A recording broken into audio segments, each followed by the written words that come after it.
In today's lesson, we're going to be looking at a range of phrases and expressions that's really going to help you compare and contrast lots of different things. And comparing and contrasting, saying things are the same or saying things are different, is something very common within speech as well as writing and even reading in text. So it's important that we have a range of fluency within this skill set. Okay, so let's take a look at the phrases we'll be learning today. I'll run through them quickly now and we'll jump into a live speaking video where I'll give more examples of just a few of each. So starting with compare. Alike, similar to, as well as, same as or samey, likewise, akin to. So a couple of less common phrases there that I think, if you use in the right situation, it can really make you sound more fluent and native. So I'll pick a few of these for the live speaking video and give more examples too. In terms of contrast language, saying things are different, not alike.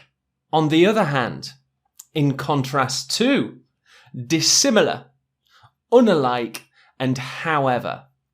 Okay, so let's jump into that live video and I'm just going to pick out 3 of my favourite expressions from compare and 3 of my favourite expressions from contrast. Okay, our first expression is similar and similar to. So this is just to say that something is the same. For example, if you were to describe a person, you could say, my brother is very similar to me. We are similar. So we can use it as a verb, similar to. My brother is similar to me. We can also use it as a noun. We are very similar. We have common characteristics. Similar to, similar. Next up for comparative language when describing is same as or samey. Now, same as is a little bit more formal. It's less chatty, whereas samey is more like almost slang. So something that maybe you would only really use around friends or at a non-formal event. Same as. The weather in England is the same as the weather in Scotland. It's awful. The weather in England is the same as the weather in Ireland. So you can use it as a verb. That car is the same as the car I own. Or you can use it again as a noun. Those cars are pretty samey. And that colloquial phrasing there, pretty samey, pretty similar. The cars are pretty samey, really.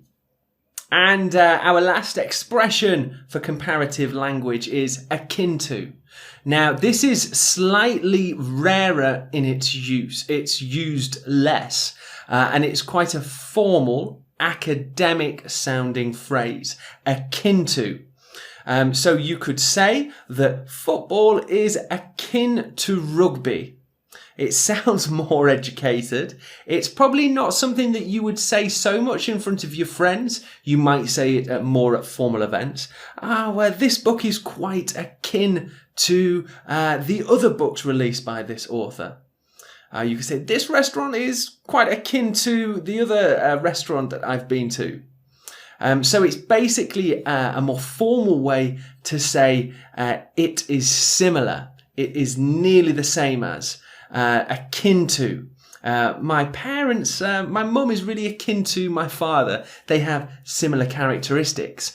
Akin to. Akin to. When contrasting things, saying things are different in when you're describing, we can use this verbal phrase, in contrast to. And it's kind of saying that something is different. In contrast to Thailand, the weather in England is really cold.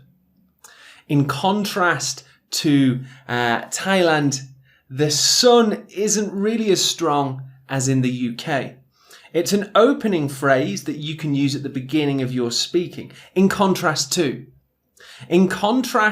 to sugary sweets, vegetables are very healthy. So it's a contrasting phrase. It begins our speaking and opens up the idea that we're going to be saying something is different. In contrast to sports, watching Netflix is pretty unhealthy. In contrast to.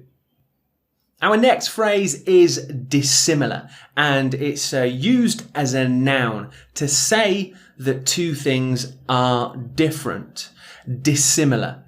So we could say, for example, horror movies are very dissimilar to comedy movies because they're so different. Horror movies don't make you laugh, they make you scared. Comedy movies make you laugh, or generally that's the case. Horror movies are very dissimilar to comedy movies. Dissimilar. It's quite a useful phrase to know. It's slightly more formal in its use, less chatty and colloquial, and it definitely will make you sound more fluent. It's more of a higher level piece of vocabulary. Horror movies are very dissimilar to comedy movies. In a similar way, we can use the word unalike. Much like we can for comparing, they are alike, they are the same. We can quite easily just say they are so unalike. If we're describing people, they're so different. Those places are so unalike. So it's basically to say that things are different. Dogs are very unalike to cats. And that's definitely true too. So another really great word in saying something is different. Unalike. Dogs are so unalike to cats. They are so different. Okay, so just 6 phrases within this live speaking lesson. I highly recommend that you have a go at using them now. So you could stop the video and just have 15 minutes using them, practicing them, listening back to my examples and creating your own examples within speaking. And of course, any questions, jump into the Q&A feature.